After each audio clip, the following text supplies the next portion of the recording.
तर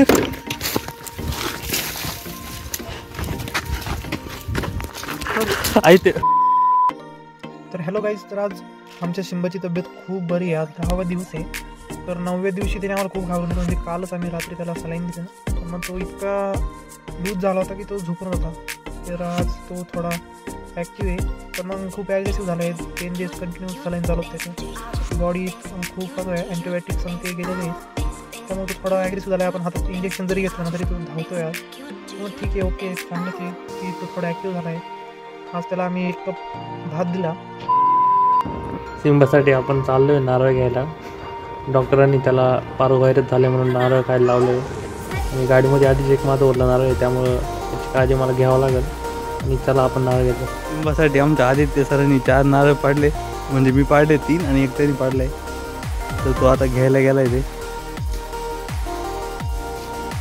बघा परत खाली गेले ते ग्रॅव्हिटीमुळे. आदित्य सर ते घेऊन गपचूप जाणार आहे. इथं कोणालाही माहीत नाही की आम्ही नारळ तोडले. ही आमची गाडी आहे, त्या गाडीत टाकून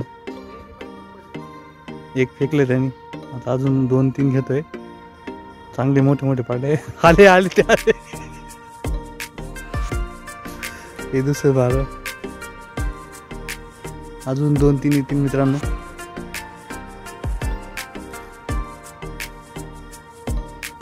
हे बघा इथं एवढं वरती होतं नारळ, दिसत पण नाही. तो इथं दगड मारून पाडले आम्ही नारळ.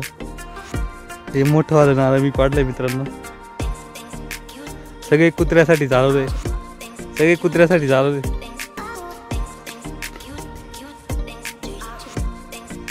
सगळे नारळ एका कुत्र्यासाठी चालवले त्यांनी.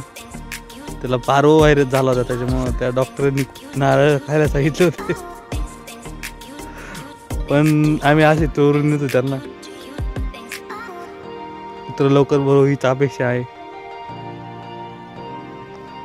नारळ घेऊन जाऊ आता, चला.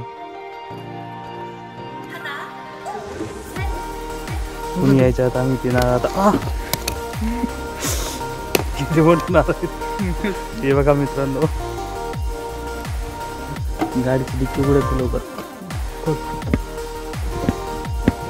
त्यात आधीच एक आग लावून टाकली.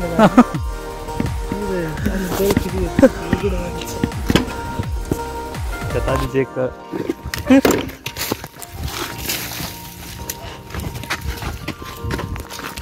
आई ते